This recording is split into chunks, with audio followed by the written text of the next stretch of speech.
बस झालं. पुंडलिक वरदा विठ्ठल श्री ज्ञानदेव पंढरीनाथ भगवान की जय. कुठं आलं आपलं? 44 झाले. 44 होय झाली ना. अपाने जुह्वति प्राणम प्राणे पानम तथा परे प्राणापान गती रुद्ध्वा प्राणायाम परायणाः. वेगवेगळ्या प्रकारचे यज्ञ कसे करतात ते माऊली आपल्याला सांगतायत. परमार्थिक साधक आणि काल त्या यज्ञातले अग्नी कशी पेटवतात ते सांगितलं. यज्ञामध्ये 2 प्रकारची अग्नी असते. एक असते मंत्राग्नी आणि दुसरे असते मंथनाग्नी. मंत्राग्नी म्हणजे काय? काही याज्ञिक असे तपस्वी असतात की कुठल्याही प्रकारचं म्हणजे अग्नी ग्रहण करणारं द्रव्य न वापरता नुसते मंत्र म्हणून अग्नी प्रज्वलित करतात. अजूनही काही असे महात्मे आहेत की ते मंत्र म्हटलं की अग्नी निर्माण करतात असे. आणि एक मंथन अग्नी. मंथन अग्नी म्हणजे लाकडाचं घर्षण करून जो अग्नी निर्माण होतो त्याचा प्रकार रूपक करून काल माऊलीने आपल्याला सांगितलं. तर अशा प्रकारे शेवटचे आता 1-2 यज्ञ राहिले ते माऊली या श्लोकाच्या अर्थाने सांगतात. श्लोकाचा अन्वय असा आहे. प्राणम 1, माफ करा, तथा परे 1 शून्य करा तथा परेला, म्हणजे 1च्या आधीच तथा परे. तथा परे 1, प्राणम 2, अपाने 3, खाली प्राणायाम परायण हा 4 आणि प्राणापान गती रुद्ध्वा 5. अपरे म्हणजे आणखी दुसरे. प्राणम प्राणे आणखी दुसरे. अन्वय परत सांगतो. पहिल्या ओळीतला शब्द, शेवटचा शब्द तथा परे ना, त्या थावर 1 आकडा. प्राणम त्याच्यावर 2. पहिला शब्द अपाने त्याच्यावर 3. खालच्या ओळीतला प्राणायाम परायण हा 4 आणि खालच्या ओळीतला पहिला शब्द प्राणापान गती रुद्ध्वा 5. तथा अपरे त्याचप्रमाणे दुसरे. अपरे म्हणजे दुसरे. काही लोक काय करतात? प्राणम प्राणे अपाने जुह्वति, प्राण अपानामध्ये आहुत करतात. म्हणजे काय? असा श्वास घेतो की नाही आपण, त्याला पूरक म्हणतात. श्वास घेण्याला पूरक प्राणायाम करतात असा. याला काय म्हणायचं? प्राण अपानामध्ये आहुत करणं. आणि दुसरे प्राणे अपानम, प्राणामध्ये अपान म्हणजे आपल्या शरीरातला वायू बाहेर सोडणं, त्याला रेचक म्हणतात. त्याला रेचक करतात. आणखी काही जे असतात प्राणायाम परायण, हा प्राणायाम करण्यामध्ये परायण असलेले, ते लाड गुरुजी सांगतात. ते म्हणले रामदेव बाबा आणि मी म्हणजे लाड गुरुजी. ते म्हणले अर्जुन महाराज लाड. ते म्हणले आम्ही सोबतच होतो म्हणले ऋषिकेशला. ते रामदेव बाबा 1 मिनिटात 150 वेळा कपालभाती करायचे. कपालभाती म्हणजे श्वास पूर्ण बाहेर सोडायचा आणि नुसतं पोट असं हलवायचं, नुसतं सोडायचा श्वास, सोडत राहायचं, घ्यायचा नाही. मग श्वास येतो कुठून? पोटात. आपल्या शरीराला जे रोम असतात त्या रोमातून आपोआप श्वास आत येतो. नुसतं सोडत राहायचं, ते कपालभाती. तर 1 मिनिटाला 150 वेळा करायचे म्हणे रामदेव बाबा त्यावेळेस. याला काय म्हणायचं? प्राणायाम परायण. हरिभक्ती परायण नाही, प्राणायाम परायण. हा तर असे जे प्राणायाम परायण असतात ना, ते प्राण आणि अपान यांची गती रुद्ध्वा म्हणजे प्राणाला आणि अपानाला कोंडून धरतात, कुंभक करतात. कुंभक म्हणजे श्वास रोखून धरणे. आत घेतला तर आत रोखून धरला तर त्याला आंतरकुंभक म्हणतात, आणि बाहेर सोडून दिला तर बहिर्कुंभक असं म्हणतात.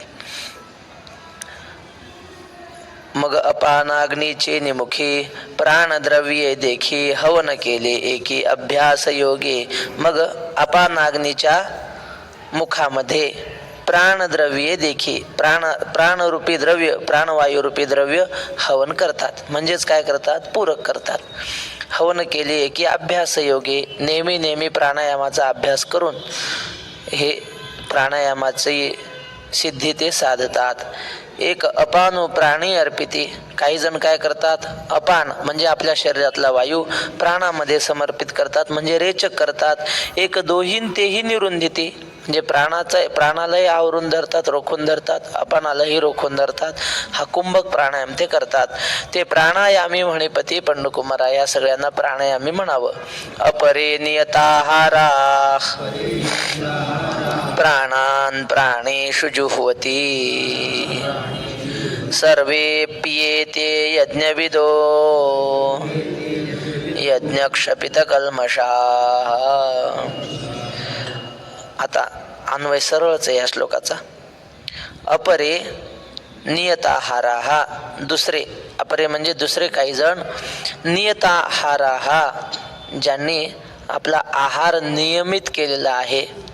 आहार म्हणजे आपण जेवण करतो हाच आहार नाही बरं. प्रत्येकाला आपल्या शरीराच्या इंद्रियाला त्या विषयाची भूक लागते. कानाला शब्द ऐकण्याची भूक लागते, नाकाला सुगंधाची भूक लागते, त्वचेला स्पर्शाची भूक, डोळ्याला रूपाची भूक वगैरे. हे त्या विषयाने त्या इंद्रियाने ते विषय सेवन करणं म्हणजे त्या इंद्रियाचा तो आहार आहे. आणि या महात्म्यांनी आपली इंद्रिय आवरलीत, त्यांचा आहार संतुलित केला. जर आहार संतुलित केला तर आपण काही करू शकतो. तुकाराम महाराज ते म्हणतात, आम्ही काही पाठ केली संतांची उत्तरे. म्हणजे 19-20 वर्षानंतर तुकाराम महाराज परमार्थाला लागले. म्हणजे तसा चालूच होता घराण्यामध्ये परंपरेने परमार्थ. मदियाना आदित्य महाराज इकडे आहे बसायला. तर घराण्यामध्ये परमार्थाची परंपरा तुकाराम महाराजांच्या चालूच होती. महाराज रोज पूजाही करायचे, पण संत वाङ्मयाचा शास्त्राचा फारसा अभ्यास नव्हता. पण जेव्हा दुष्काळ पडला, आई वडील वारले, पत्नी वारली, त्यानंतर वैराग्य निर्माण झालं आणि मग प्रपंचाकडे एक प्रकारे दुर्लक्षच केलं, जरा परमार्थाकडे जास्त लक्ष दिलं. आणि त्यावेळी तुकाराम महाराज म्हणतात, मी संत वाङ्मयाच्या अभ्यासाला लागलो. तुकाराम महाराजांनी नाद भागवत पारायण करायचं. 1000 नाद भागवताची पारायण केली. ज्ञानेश्वरीची हजारो पारायण केली.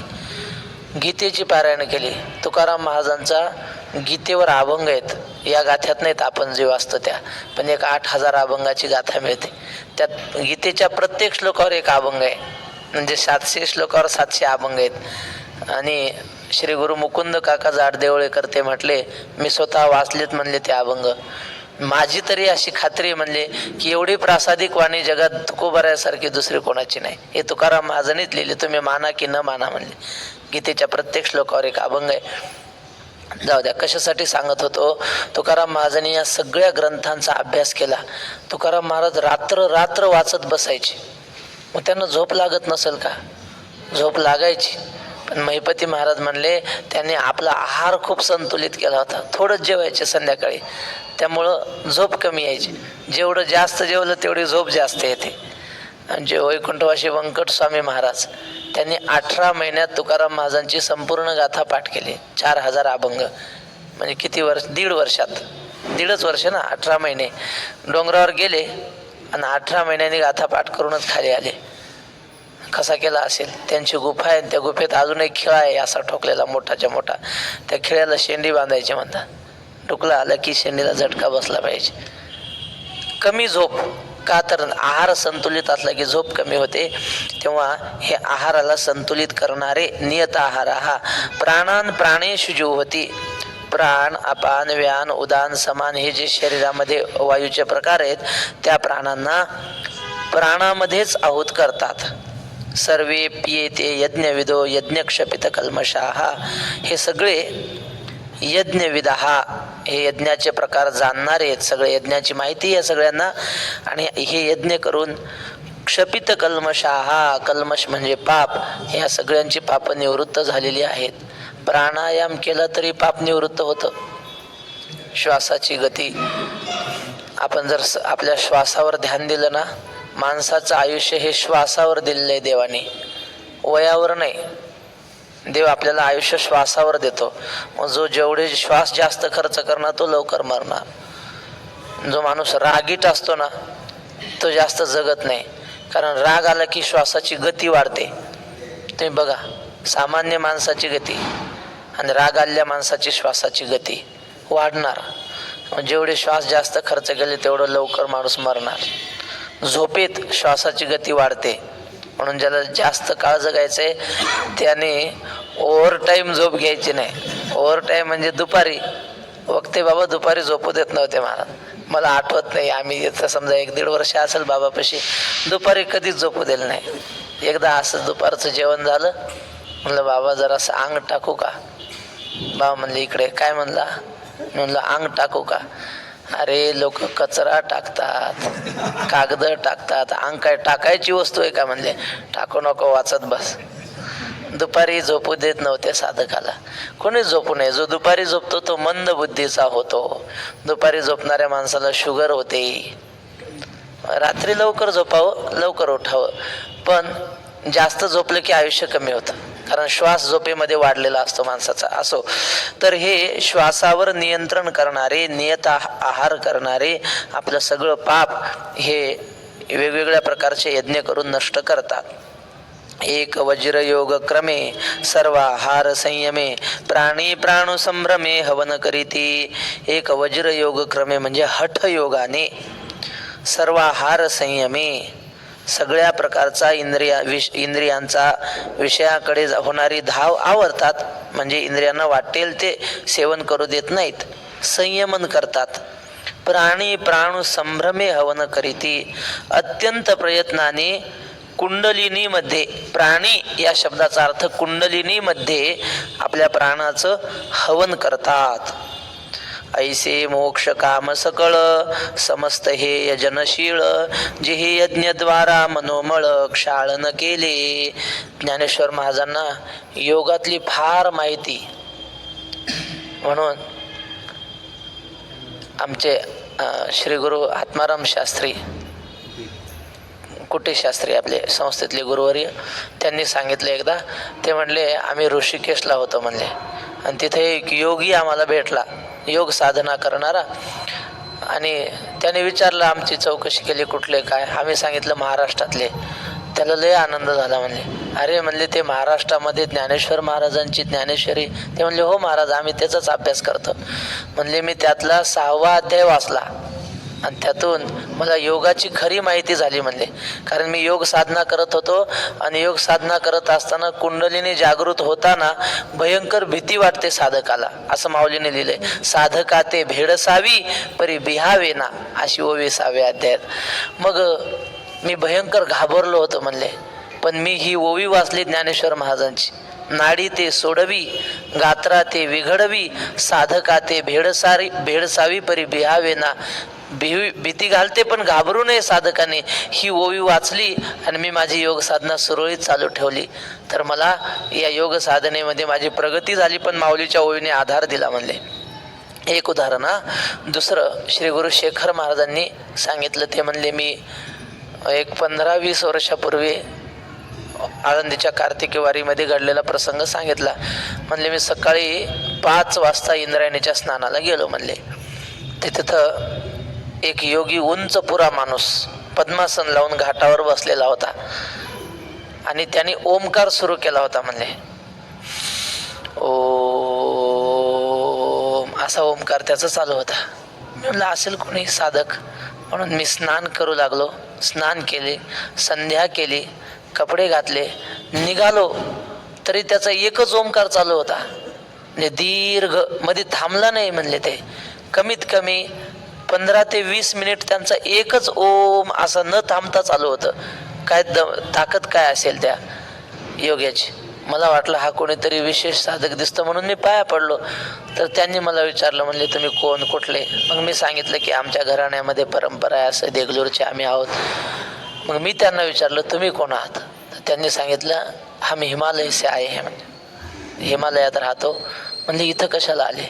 म्हणले आम्ही येत असतो अधूनमधून, आम्हाला योग साधना करताना काही प्रश्न पडले की ज्ञानेश्वर माऊलींना विचारायला येतं म्हणले, असं त्यांनी सांगितलं. म्हणून नामदेव महाराजांनी उगीच नाही ज्ञान राज माझी योग्याची माऊली जेणे निगमवल्ली प्रगट केले. योग्यांची माऊली आहेत ज्ञानेश्वर महाराज. आमचे गुरुजी पांडुरंग महाराज क्षीरसागर ते सांगतात, म्हणले कधी कधी आपण जर संध्याकाळच्या वेळेला रात्री 8-9 वाजता इंद्रायणीच्या काठावर बसलो ना, इंद्रायणीकडे पाहत राहायचं, तिकडं सिद्धबेटाच्या दिशेने काही काही असे आकाशातले तारे एकदम इंद्रायणीत असे बुडताना दिसतात वरून क्वचित प्रसंगी. मग म्हणले आम्ही विचारायचो आनंदाश्रम स्वामींना, महाराज हे काय? तर ते स्वामी सांगायचे, अहो हिमालयातले साधू या ताऱ्याच्या रूपात इंद्रायणीत येतात आणि इंद्रायणीतून माऊलीशी संपर्क साधतात आणि चर्चा करून पुन्हा निघून जातात. ज्ञानराज माझी योग्यांची माऊली. म्हणून योग साधनेच्या बाबतीत जेव्हा विषय येतो तेव्हा माऊली अगदी खुलासेवार मांडतात. 6व्या अध्यायात गीतेमध्ये कुंडलिनीचा एक अक्षराचा उल्लेख नाही, पण ज्ञानेश्वर महाराजांनी किती विस्ताराने मांडलंय. माऊलींनी जेवढं कुंडलिनीबद्दल व्यवस्थित लिहिलंय जगाच्या पाठीवर कुठल्याच योगाच्या ग्रंथात एवढी चांगली माहिती नाही. तेव्हा या ठिकाणी सुद्धा माऊलीने थोडक्यात योगाचा उल्लेख आपल्यासाठी केलाय. एक वज्र योग क्रमे सर्वाहार संयमे प्राणी प्राण संभ्रमे हवन करीती. एक काही योगी हठयोगाच्या माध्यमातून इंद्रियांचं संयमन करून कुंडलिनीमध्ये आपल्या प्राणाचं अत्यंत प्रयत्नाने हवन करतात. एक मोक्ष काम सकळ समस्त हे यजनशीळ जिही यज्ञद्वारा मनोमळ क्षाळन केले. ऐसे मोक्ष काम सकळ. हे सगळ्यांना कशाची इच्छा असते? मोक्षाची. मोक्ष काम सकळ आणि समस्त हे यजनशीळ सगळे यज्ञ करण्यामध्ये यांची प्रवृत्ती असते, यांना आवड असते सगळ्यांना. जिही यज्ञद्वारा मनोमळ क्षाळन केले.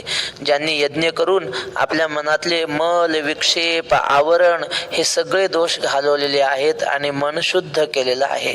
क्षाळन केले म्हणजे शुद्ध केलंय यज्ञाच्या द्वारे.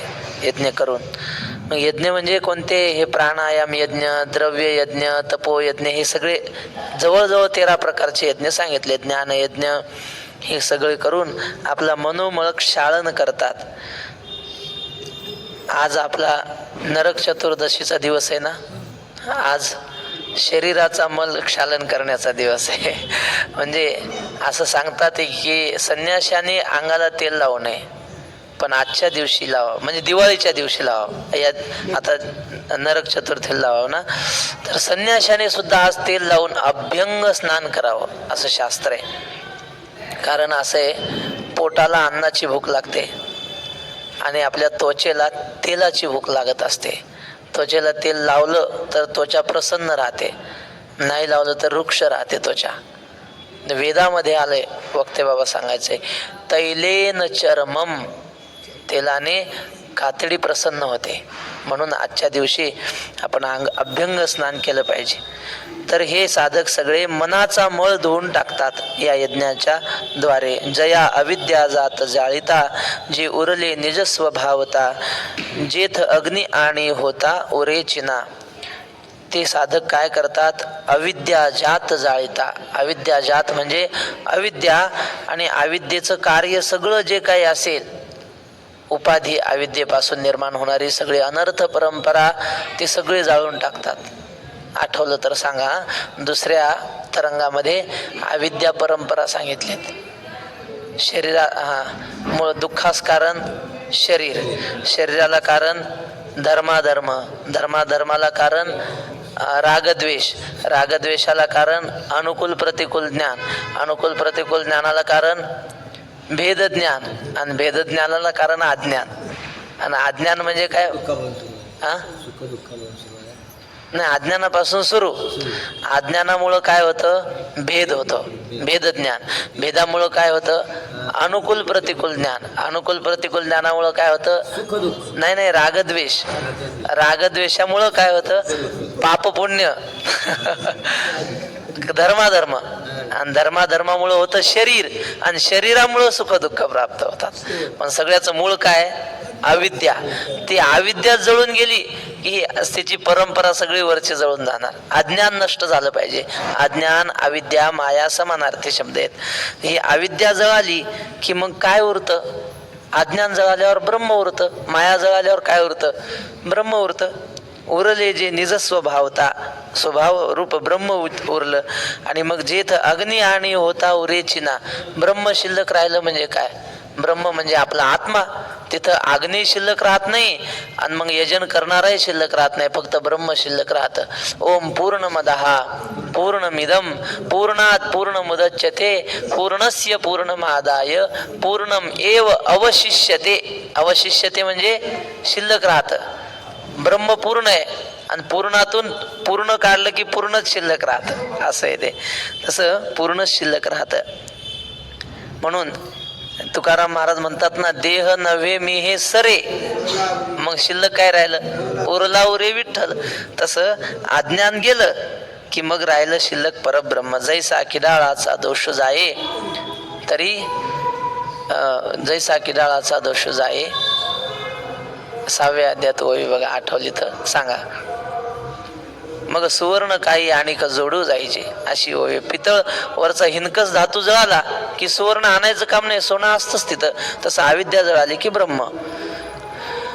जेथ यजितयाचा काम उपरे यज्ञींचे विधान सरे मागू ते जेथोनी ओसरे क्रिया जात. मग असं झाल्यावर यजन करणारा जो याज्ञिक असतो, यजमान असतो, त्याची सगळी इच्छा पूर्ण होते, म्हणजे मोक्ष त्याला प्राप्त होतो. यज्ञींचे विधान सरे, शास्त्राने यज्ञ का करावा, कशासाठी करावा, का कसा करावा हे जे सांगितलं असतं ते सगळं त्याचं कामाला आलं. शास्त्राने सांगितलं, सरलं, ते बाजूला राहिलं. आता मागू ते जेथून ओसरे क्रिया जात. आता काही करण्याचं शिल्लक राहिलं नाही.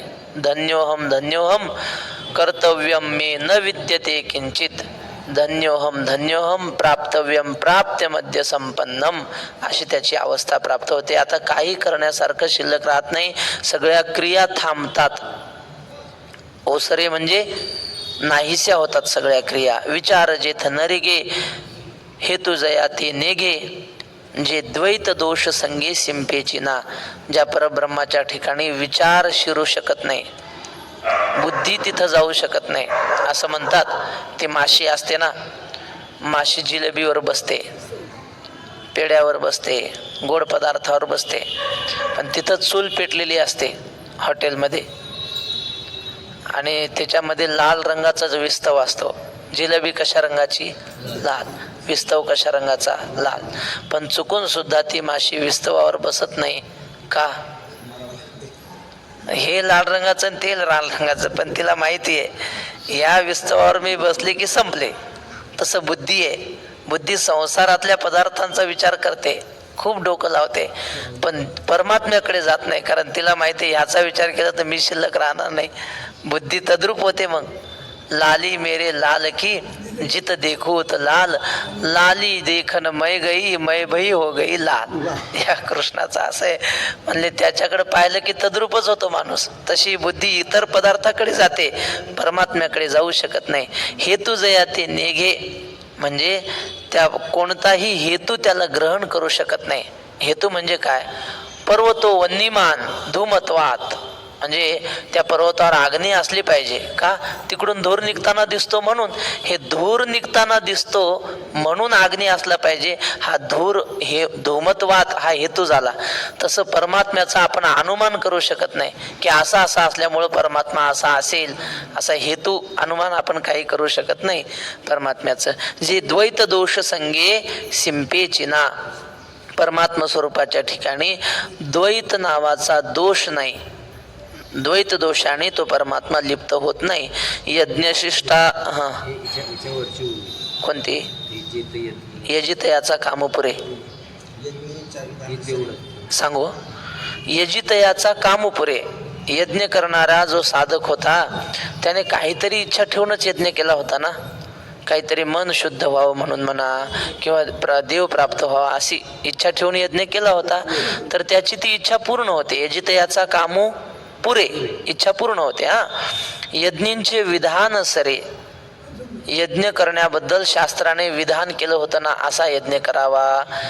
अमुक पद्धतीनं अमुक मंत्र म्हणावेत, हे सगळं विधान केली होती ना, म्हणजे विधी सांगितला होता ना, ते विधीचं आता काही काम राहिलं नाही, कारण यज्ञ पूर्ण झाला ना. काय ते माऊली म्हणतात ना,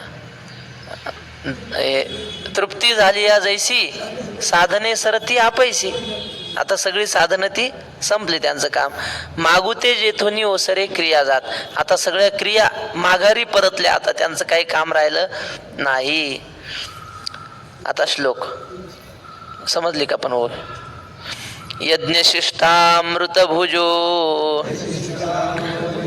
यान्ति ब्रह्म सनातनम नायं लोकोऽस्त्य यज्ञस्य कुतोऽन्यः कुरु सत्तम. पहिला शब्दाला एक आकडा, यज्ञशिष्टामृत भुजो. त्या वरच्या चोळीतला शेवटचा शब्द सनातनम 2, त्याच्या आधी ब्रह्म 3, त्याच्या आधी यान्ति 4, खालच्या ओळीतला शेवटचा शब्द कुरु सत्तम 5, त्याच ओळीत मागे यज्ञस्य त्य की नाही त्य, त्या त्यवर 6 टाकायचं, 6 आकडा. आणि नायम खालच्या ओळीतला शेवटचा शब्द 7. यज्ञशिष्टामृत भुजहा, यज्ञ करून शिल्लक राहिलेलं जे काही असतं, अवशिष्ट ज्ञानामृत म्हणा. यज्ञ केल्यानंतर काय शिल्लक राहिलं? ज्ञान शिल्लक राहिलं, ब्रह्म शिल्लक राहिलं. पूर्णात पूर्ण मोदच्य ते म्हणलं ना, अवशिष्य ते पूर्णच ब्रह्म शिल्लक राहिलं. तुकाराम महाराज म्हणतात, आम्ही शेवटी शिल्लक राहिलेलं खाणारी माणसं आहेत. तुका म्हणे शेष घेईन आवडी, सेवीन नाही घेईन म्हणायचं. तुका म्हणे शेष घेईन आवडी, वचन न मोडी बोलिले. ते शेष म्हणजे शिल्लक राहिलेलं ब्रह्म. तर ते यज्ञ करून शिल्लक राहिलेलं जे ज्ञानरूपी अमृत आहे, सनातनम ब्रह्म यांती, त्या अमृताचं सेवन करणारे अनादि परब्रह्माला प्राप्त होतात. यांती म्हणजे प्राप्त होतात, जातात. कुरु सत्तम म्हणजे हे कुरुवंशात जन्म घेतलेल्या अर्जुना, अयज्ञस्य कुतो अयज्ञस्य कुतो अन्यः, अयज्ञस्य न अयम लोकः कुतो अन्यः. म्हणजे हे अर्जुना, जे यज्ञ करत नाहीत अशा प्रकारचे, त्यांना हा लोक तर प्राप्त होत नाही. म्हणजे या मृत्यू लोकातलं सुख मिळत नाही, तर परलोकातलं काय मिळेल? असं आता माऊलींचं ओवी. ऐसे अनादि सिद्ध चोखट, जे ज्ञान यज्ञावशिष्ट, ते सेविती ब्रह्मनिष्ठ ब्रह्माह मंत्रे. अशा प्रकारे अनादि शुद्ध असलेलं जे ज्ञान यज्ञावशिष्ट, जे ज्ञान यज्ञ करून शिल्लक राहिलेलं जे ब्रह्म आहे, ते सेविती ब्रह्मनिष्ठ ब्रह्माह मंत्रे. ब्रह्मनिष्ठ जे असतात, ब्रह्मामध्ये एकरूप होणारे जे महात्मे असतात, ते काय करतात? ब्रह्म अहम या मंत्राने त्या परब्रह्माचं सेवन करतात, आनंद घेतात. ब्रह्माह मंत्रे म्हणजे काय? अहम ब्रह्मास्मी, अहम ब्रह्मास्मी, अहम ब्रह्मास्मी.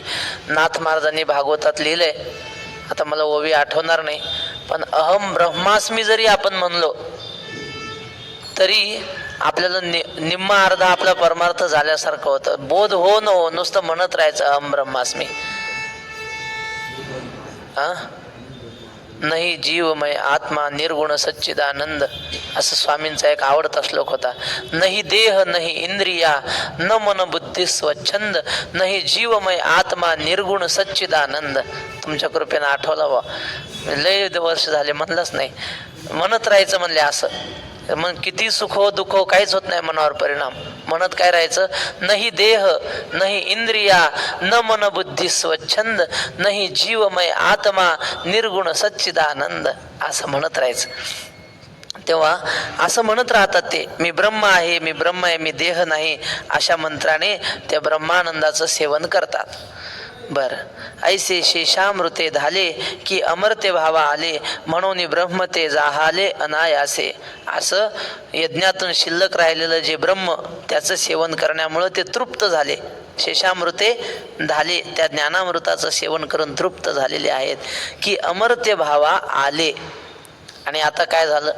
त्यांचं मरण राहिलं नाही, आता त्यांना अमर्त्य भावाला प्राप्त झाले. परीक्षितीला शुकाचार्य म्हणत होते, राजा भीती वाटते का तुला? तर म्हटलं, महाराज आता साप आला ना, या परीक्षितीच्या मुडद्याला चावल म्हणले. परीक्षिती अमर झाला. आता परीक्षितीला मरणाची भीती राहिली नाही. म्हणजे काय झाला? अमर्त्य भाव आले. शरीर मरणार आहे म्हणे, मी कुठं मरतो, आत्मा सच्चिदानंद आहे. म्हणून अमर्त्य भावाला प्राप्त होतात. म्हणून ब्रह्म ते जाहले अनायासे, म्हणून ते ब्रह्मरूप होतात आणि अनायासाने होतात. आता काही वेगळे प्रयत्न त्यांना. अहम म्हणजे मी, म्हणजे जीव, आणि ब्रह्म म्हणजे परमात्मा. मी जीव परमात्म रूप आहे. अस्मी म्हणजे आहे. अहम ब्रह्म अस्मी, मी ब्रह्मरूप आहे. असं म्हणत राहिलं तरी खूप मोठं आपलं काम होतं परमात्म्यातलं. म्हणून म्हणत राहावं. बघा सापडली ओवी तर अहम ब्रह्मास्मी असा शब्द आहे त्या ओवीमध्ये. मला वाटतं 2ऱ्या अध्यायामध्ये आहे नाथ भागवताच्या. तर एरा विरक्ती माळ न घालीची, जया संयमाग्नीची सेवा न घडेची, जे योग यागो न करीतीची जन्मले साते. महाराज म्हणतात ही विरक्ती म्हणजे वैराग्य, वैराग्य रूपी कन्या, विरक्ती रूपी कन्या इतर कोणाला माळ घालीतच नाही. जया संयमाग्नीची सेवा न घडेची, ज्यांना संयमाग्नीची सेवा घडत नाही, म्हणजे जे इंद्रियांचा संयम करत नाहीत त्यांना देव भेटत नाही. असं श्लोक आहे.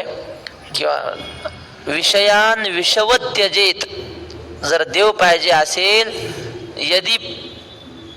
यदि कल्याण इच्छिसी तात विषयान विषवत त्यजेत. ज्याला देव पाहिजे असेल त्यांनी विषयांना विषाप्रमाणे दूर लोटलं पाहिजे, तरच देव भेटतो.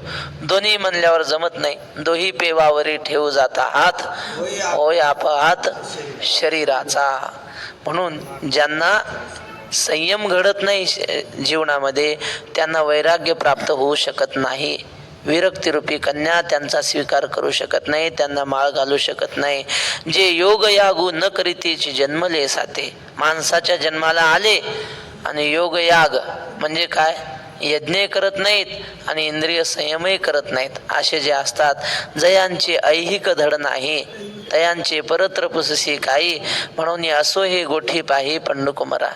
माऊलींनी सरळ भाषेत सांगितलंय की ज्यांचा हा लोकच चांगला झाला नाही, या जन्मातच त्यांना वागायचं कळलं नाही चांगलं, त्यांना परलोक कसा चांगला भेटल हो.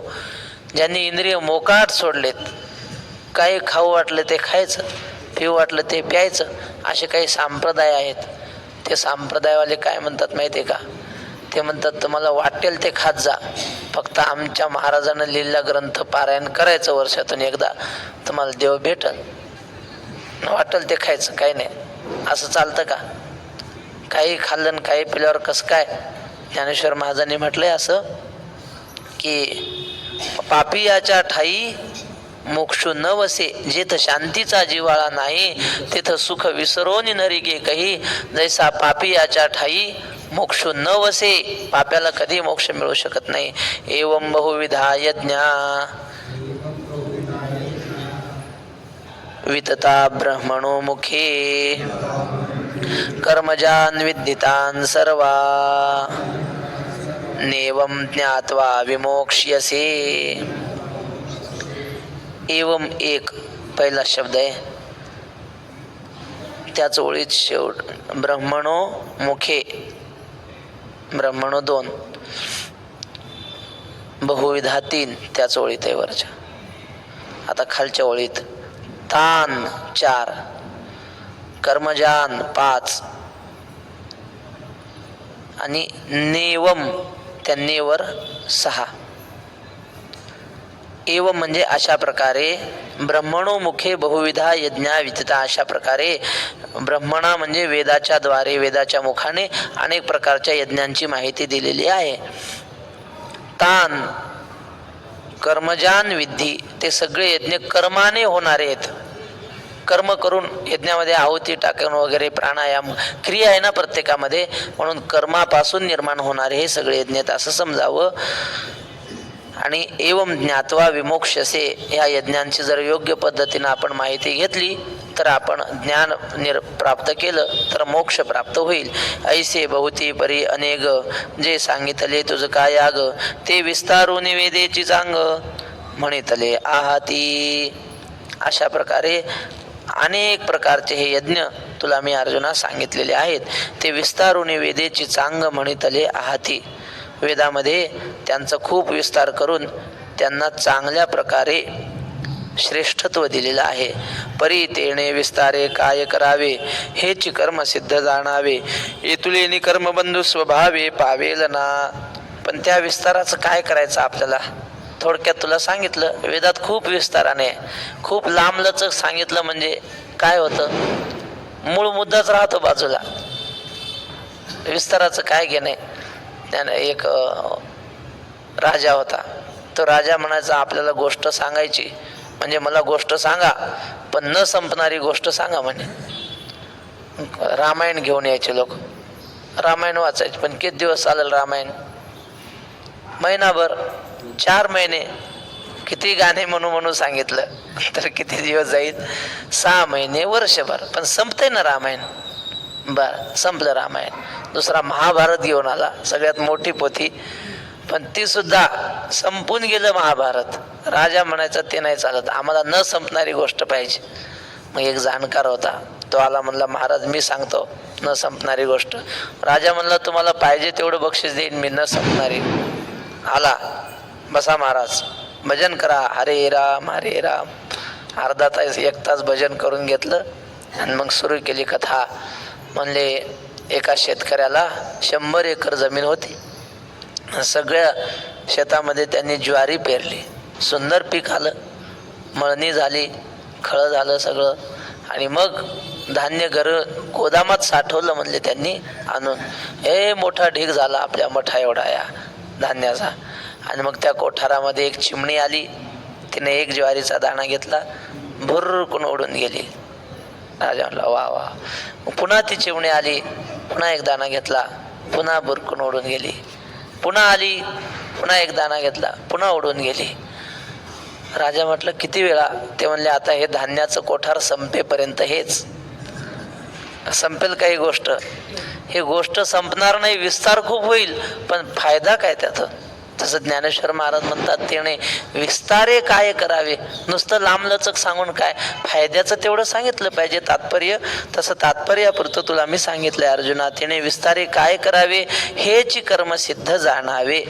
आपल्याला जे क्रियेनं सिद्ध होणार आहे ते यज्ञ तुला मी सांगितले. येतुलेनी कर्मबंधू स्वभावे पावेल ना. फळाची आशा न ठेवता जर हे यज्ञ केले तर कर्माचं बंधन राहणार नाही. श्रेयान द्रव्यमयाद यज्ञाज ज्ञान यज्ञ परंतप सर्वं कर्माखिलं पार्थ ज्ञाने परिसमाप्यते. वरच्या ओळीतला शेवटचा शब्द परंतप 1. त्याच ओळीमध्ये द्रव्य शब्द आहे तो 2. पुन्हा पहिला अक्षर श्रेय, श्रेय त्याच्यावर 3. खालच्या ओळीतला पार्थ शब्द 4 आणि खालच्या ओळीतला पहिला शब्द सर्वम 5. हे परंतप म्हणजे अर्जुना परांतापयती ते परंतपहा अंतत्संबुद्धो हे परंतप असं शास्त्री बाबा म्हणतात. परांतापयती शत्रूला ताप देणार आहे अर्जुन म्हणून त्याला परंतप म्हणलं. आणि तत्संबुद्धो म्हणजे अर्जुनाला संबोधन करण्यासाठी हे परंतप म्हणजे अरे अर्जुना द्रव्यमयाद यज्ञा ज्ञान यज्ञ श्रेय. हे द्रव्यमय यज्ञ जरा सांगितलं ना, काल दान धर्म वगैरे सांगितलं होतं ना द्रव्य यज्ञ, त्यापेक्षा ज्ञान यज्ञ श्रेष्ठ आहे असं म्हणतात. कारण पार्थ ज्ञान सर्वं कर्माखिलं पार्थ ज्ञाने परिसमाप्यते. हे अर्जुना सगळे यज्ञ ज्ञान यज्ञातच परिसमाप्त होतात. काही करा तुम्ही, दान धर्म करा, सेवा करा कुणाची, शेवटी काय ध्येय काय असतं माणसाचं? ज्ञान प्राप्त होणं, ब्रह्म प्राप्त होणं हे ध्येय. म्हणून असा एक श्लोक आहे बघा, मी तुम्हाला मागे सांगितला होता पण त्याचा विरुद्ध अर्थ सांगितला होता, आता खरा अर्थ सांगतो. अन्नदानम परम दानम विद्यादानमतः परम अन्येन क्षणिका तृप्ती यावत जीवम च विद्यया. अन्नदान श्रेष्ठ दान आहे, वादच नाही. भुकेलेलं अन्नदान केलं त्याचा आत्मा संतुष्ट होतो. हे न म्हणावे साधारण अन्न ब्रह्मरूप जाण, जे जीवन हेतू कारण विश्वाय याची यज्ञ सिद्धी जाये. परेशा तोषू होये ते हे सामान्य अन्न न होय म्हणून या. पण अन्नदानापेक्षा सुद्धा ज्ञानदान श्रेष्ठ आहे. विद्यादानम अतः परम. अन्नेन क्षणिका तृप्ती. अन्नाने भूक जाते पण किती वेळ? सकाळी एखाद्याला पोटभर तुम्ही जेव घातलं, संध्याकाळी पुन्हा त्याला भूक लागते. दुपारीच लागते का? बरोबर बरोबर सांगितलं त्यांनी. भूक लागते ना पुन्हा. म्हणजे अन्नाने तृप्ती झाली पण क्षणिका तृप्ती, थोड्या काळापुरती. पण याव जीवमच्या विद्या, विद्येने पूर्ण जन्मभर माणूस तृप्त राहू शकतो. थोडंसं ज्ञान मिळवलं आपण तर जन्मभर ते ज्ञान आपल्याला पुरतं. म्हणून विद्यादान हे श्रेष्ठ दान आहे. या श्लोकावरच्या ओव्या आपण उद्या पाहू.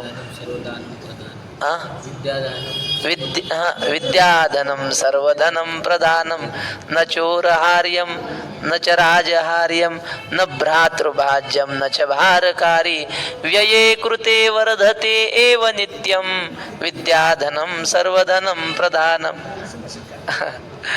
हे शाळेत होता आम्हाला म्हणून आहे पाठ. पुंडलिक वरदा हरी विठ्ठल श्री ज्ञानदेव तुकाराम. आता विश्वात्मके. ओ थांबा थांबा थांबा, मोबाईल ठेवा इथंच. आज नरक चतुर्दशी आहे ना. आज नरक चतुर्दशी. मग थोडीशी 5 मिनिटात कथा सांगतो. मग उद्या सांगून उपयोग नाही त्या कथेचा. मग नरक चतुर्दशीची कथा मला माहीत नव्हती पण मी बाबांची ऐकली मोबाईलवर. बाबा म्हणले कोणी सांगत नाही, आज सांगावं लागतंय ना. ते हिरण्याक्ष हिरण्यकश्यप दोघं भाऊ. हिरण्याक्ष होता त्याला हा हिरण्यकश्यपू मोठा भाऊ समजायचा, पण गादीवर बसला हिरण्यकश्यपू. आणि हा हिरण्याक्ष त्याचा मोठा भाऊ. त्याने काय केलं, ताकद लय त्याला अंगात. त्याला वाटायचं कोणासोबत तरी युद्ध करा. मग आपल्यासोबत युद्ध करणारा आपल्या ताकदीचा पाहिजे. उगं कमी ताकदीसोबत युद्ध खेळलं तर जिंकला माणूस तरी लोक म्हणतात ते काय हो, ते काय पहिलं नाही का त्यासोबत कुस्ती खेळला म्हणजे.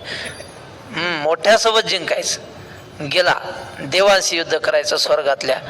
तो आल्याबरोबर इंद्र विंद्र सगळे हे पळून गेले, नको म्हणले. नंगेसे खुदा डरे म्हणतात ना, कुठे याच्या नादी लागावं म्हणले. हे सगळे देव पळून गेले. कोणी तिथं गेला की देव पळूनच जायचे, त्याच्या कोणी नादात लागत नव्हतं. कारण लय ताकद होती हो याची हिरण्याक्षाची. मग गेला, गदा घेतली आणि समुद्रावर आपटत बसला पाण्यावर. ताकद जिरवायची ना अंगात आलेली मस्ती. समुद्रावर त्या पाण्यावर आपटत बसला. मग ते समुद्रात मासे, मोठे मोठे लहान मासे ते मरू लागले त्याच्या त्या गद्याच्या प्रहाराने. तर समुद्र आला मनुष्याच्या रूपात, हात जोडून म्हणला, महाराज अहो तुम्ही हे जीवजंतू मरतात ना, हे असं काऊन करता? मग तू माझ्याशी युद्ध कर म्हणे. समुद्र म्हणला आता ह्याच्याशी युद्ध काय सोपं नाही. म्हणले महाराज माझ्याशी नाही, आमच्या मालकाशी. आमचा मालक आहे म्हणले वरुण देव, त्यांच्याकडे जा, ताकदवान आहेत ते. कुठे पत्ता बित्ता घेतला, लिहून केला वरुण देवाकडे. वरुण देवाने पाहिलं. वरुण देव म्हणला आपला सेवक समुद्र आहे पण महामूर्ख आहे म्हणे आपला सेवक. हे विघ्न आपल्याकडे कशाला पाठवायचं, तिकडंच काहीतरी सांगून वाट लावायचं की नाही. पण वरुण हुशार. तर म्हटला काय म्हणतो हिरण्याक्षा? म्हणला मला तुझ्याशी युद्ध करायचंय. तर वरुण देव म्हणला युद्ध करायचंय? अहो युद्ध करण्यात तर आपल्यासारखा कोणी नाही, पण आता काय करता म्हणे, आमचं वय झालं, आता बुड्ढे झालो आम्ही. तुमच्यासारखे होतो तो लय उड्या मारल्या, लय कुस्त्या खेळल्या, कधी पडलो नाही, पण आता आम्ही बुड्ढा झालो, आता कसं काय युद्ध करेन तुमच्यासोबत? तरण्या माणसासोबत युद्ध करा. मग तरुण कोण आहे? तो विष्णू आहे म्हणे, तरुण महाविष्णू. पण तो विष्णू असा आहे त्याला सहजासहजी रागच येत नाही. त्या भृगु ऋषीनं लात मारली, राग आला का? राग नाही आला. मग या हिरण्याक्षाने विचार केला माणसाला राग यायचा असेल तर काय करावं लागतंय. वक्ते बाबा सांगायचे माणूस काही सहन करीन. भाला साहे बरचा साहे साहे भान 50 परंतु इतना न साहे अपनी जोरू दुसरे पास. समजलं ना? माणसाला तलवार मारली सहन होईन, बाण मारले सहन होतीन, पण आपल्या पत्नीकडे कोणी वाईट नजरेने पाहिलं सहन नाही होत. मग हा हिरण्याक्ष म्हणला आता याच्या पत्नीची खोड करायची. मग विष्णूची पत्नी कोण आहे सांगा? विष्णू पत्नी नमस्तुभ्यम पादस्पर्शम क्षमस्व मे. कोणाला म्हणलंय? समुद्र वसने देवी पर्वतस्तन मंडले विष्णुपत्नी नमस्तुभ्यम पादस्पर्शम क्षमस्व मे. पृथ्वी विष्णूची पत्नी आहे. मग याने हिरण्याक्षानं पृथ्वीच घेतली आणि गेला समुद्रात, पळून नेली पृथ्वी. रसातळाला गेला. मग भगवान महाविष्णूंनी वराह अवतार घेतला हिरण्याक्षाला मारण्यासाठी. समुद्रामध्ये गेले. दुराग्रह हिरण्याक्षे माझी बुद्धी वसुंधरा सुदली काखे. मग महार्णव गवाक्षी रिगोनी ठेला. ज्ञानेश्वर महाराज म्हणतात काखेत घेतली पृथ्वी, केवढा असेल, आणि महार्णवामध्ये मोठ्या समुद्रामध्ये लपून बसला. भगवंताने वराह अवतार घेतला, हिरण्याक्षापासून पृथ्वीवर आणली. तो म्हणला ए चोरा, पृथ्वी का नेतो? आणि मग दोघांचं युद्ध झालं, हिरण्याक्षाचं आणि वराह भगवंताचं. घनघोर युद्ध झालं, भयंकर. आणि मग ते युद्ध करताना भगवान महाविष्णूचा घाम पृथ्वीवर पडला आणि त्या घामाच्या चिखलातून एक पुत्र जन्माला आला. पृथ्वीला आपण काय म्हणतो? भूमी. आणि भूमीपासून जन्मला म्हणून भौमासूर त्याचं नाव, आणि त्याचं दुसरं नाव नरकासूर आहे. तो भौमासूर तो प्रचंड बलवान झाला. त्याला मारलं हिरण्याक्षाला, पण हा भौमासूर प्रचंड बलवान झाला. याने देवादिकांना त्रास द्यायला सुरुवात केली. जगामधल्या हजारो राजांच्या सुंदर कन्या यांनी एकत्र आणल्या. किती? 16,000. 16,000 आणि 100 एवढ्या कन्या यांनी सगळ्या एकत्र तुरुंगात डांबून ठेवल्या. त्यांना काही तो त्रास देत नव्हता, पण कोंडून ठेवणं हा याच्यासारखा त्रास काय दुसरा. मग भगवान परमात्म्याने कृष्ण रूपामध्ये असताना त्या भौमासुराशी युद्ध केलं, त्याला मारलं, त्या 16,100 कन्यांची सुटका केली. तो आजचा दिवस. आणि मग त्या कन्या म्हटल्या देवा आता आमचा कोण स्वीकार करेल? भगवान श्रीकृष्णाने त्यांचा स्वीकार केला. आणि पहिल्या 8 धर्मपत्न्या होत्या भगवान श्रीकृष्णाच्या, मुख्य पट्टराण्या. आणि ह्या 16,100 किती झाल्या? मग 16,108. म्हणले 16,108च का केल्या? 9वी का केली नाही? भेटली नाही म्हणून केली नाही म्हणजे, नाही तर ती केली असते. तसं काय ना, असं सांगायचे जुने महात्मे वक्ते बाबा. तर 16,108 पत्न्या देवाला झाल्या. त्या भौमासुराला आज मारलं. तो आज नरक चतुर्दशीचा दिवस आहे. आपण हे दिवाळीच्या उत्सवामध्ये येतो. आपण भाग्यवान आहेत की दिवाळी आपल्याला पंढरपुरात साजरी करता येते. भगवान पांडुरंगाच्या नगरीमध्ये विठोबाचे राज्य आम्हा नित्य दिवाळी. विष्णुदास नामा जीवे भावे ओवाळी. राहिल्याविषयी उद्या पुंडलिक मके देवे येणे वाग्यज्ञ दोषावे.